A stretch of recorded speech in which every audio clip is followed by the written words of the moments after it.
ओम नमः शिवाय। श्रावण मास महात्म्य अध्याय 2। श्रावण मास में नियम पालन का महत्व।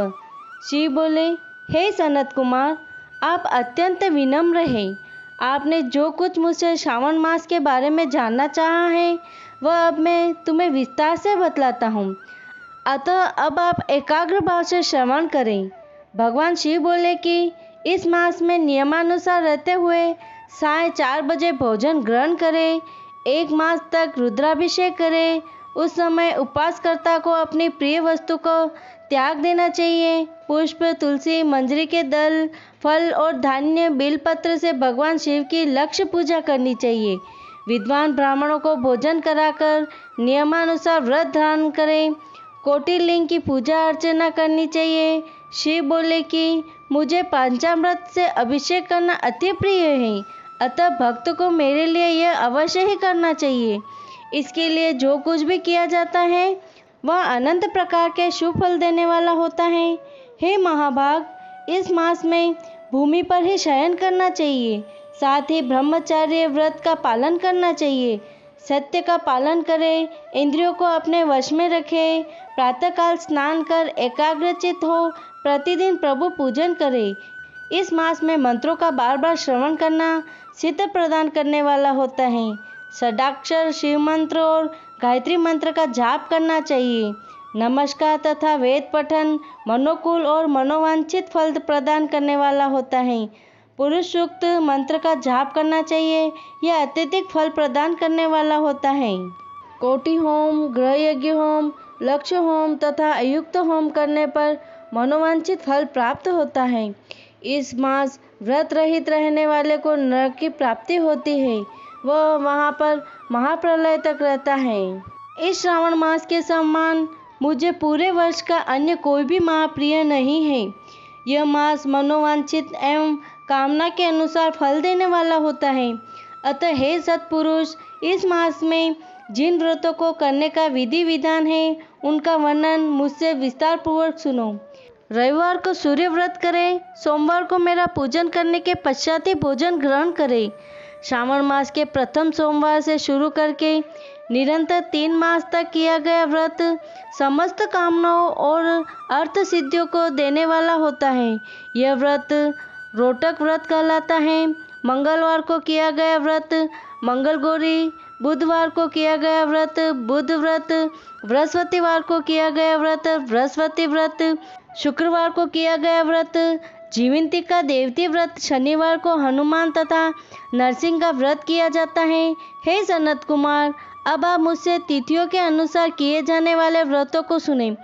श्रावण मास में शुक्ल पक्ष की द्वितीया को किया गया व्रत औटुंबर, तृतीया तिथि को किया गया व्रत गौरी व्रत होता है। चतुर्थी को किया गया व्रत दुर्वा गणपति व्रत या विनायक चतुर्थी व्रत कहलाता है।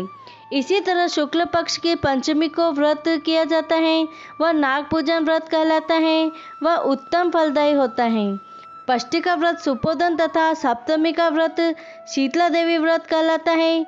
अष्टमी और 14 तिथि को देवी का पवित्र रोपण करना चाहिए। इसी मास में शुक्ल पक्ष और कृष्ण पक्ष की नवमी तिथि का व्रत नत व्रत कहलाता है।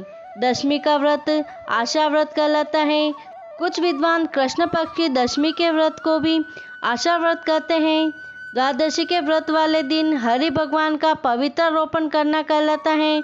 यह श्रीधर व्रत भी कहलाता है तथा इसको धारण करने से अति उत्तम गति प्राप्त होती है। इस मास में पूर्णमाही को विसर्जन, उपकर्म, रक्षाबंधन, सभादीप, श्रावणी कर्म, सर्पबलि एवं हैग्रीव अवतार कहलाते हैं, जो विष्णु भगवान का रूप होते हैं। श्रावण मास में शुक्ल पक्ष की पूर्णमाही को 7 व्रत होते हैं। इसी मास कृष्ण पक्ष की अष्टमी को विष्णु भगवान पृथ्वी पर कृष्ण अवतार के रूप में प्रकट हुए थे। इस दिन विधि विधान सहित व्रत एवं उत्सव का आयोजन अवश्य करें। श्रावण मास में अमावस तिथि व्रत पिठोरा व्रत कहलाता है। उस दिन बेलों की पूजा अर्चना करें और कुशोत्पाटन करें। उस मास में प्रथमा से लेकर अमावस तक किए जाने वाले व्रतों के देव भी भिन्न भिन्न होते हैं। प्रथमा तिथि के देव अग्नि, द्वितीया के ब्रह्मा जी, तृतीया के देवी गौरी, चतुर्थी के देव गणनायक, पंचमी के सर्प, षष्ठी के गणनायक, सप्तमी के सूर्य, अष्टमी के स्वयं शिव, नवमी के देवी दुर्गा, दशमी के यम, एकादशी विश्व देव स्वामी, द्वादशी हरि भगवान, त्रयोदशी कामदेव, चतुर्दशी के शिव एवं पूर्णमाही चंद्रदेव हैं। अमावस के स्वामी पितर कहलाते हैं। तिथि के अनुसार ही उस देव का पूजन करना चाहिए।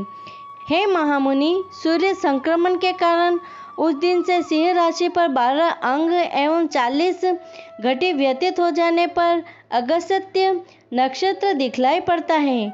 अगस्त्य नक्षत्र के लिए उदय होने से 7 दिन पूर्व ही अर्घ्य देना शुरू कर दे। वर्ष के 12 माहों में सूर्य देव भिन्न भिन्न नामों से तपित होते हैं, परंतु श्रावण मास में सूर्य देव गर्भास्त्र नाम से तपित होते हैं। अतः तत्पर हो एवं भक्ति भाव से उसी महीने उनका पूजन करें। वर्ष के इस माह में शाक खाना वर्जित है। भाद्रपद मास में दही लेना वर्जित है। आश्विन मास में दूध का त्याग करें तथा कार्तिक मास में दाल नहीं खानी चाहिए। यदि यह सब विधान पूरा करने में असमर्थ हो तो केवल इस श्रावण मास में ही इन सब वस्तुओं को छोड़ देने से मनोवांछित फल प्राप्त होता है। हे महामुनि, इस मास में आने वाले उपवासों और पुण्य कार्यों का संपूर्ण वर्णन कई सौ वर्षों में भी नहीं किया जा सकता। हे सनत कुमार, जो प्राणी मुझसे तथा हरि में केवल भेदभाव की कल्पना करते हैं, वे सब अंत में नरक लोक में जाते हैं तथा अनंत दुख भोगते हैं। अतः आप भी श्रावण मास में नियम एवं धर्म का अनुसरण करते हुए समय व्यतीत करें। यह मार्ग सब प्राणियों के लिए कल्याणकारक एवं मोक्ष प्रदान करने वाला है। इति श्री श्रावण मास अध्याय 2 संपूर्ण। इस दूसरे अध्याय के पाठ श्रवण से पुण्य फल की प्राप्ति होती है। ओम नमः शिवाय, ओम नमः शिवाय, ओम नमः शिवाय।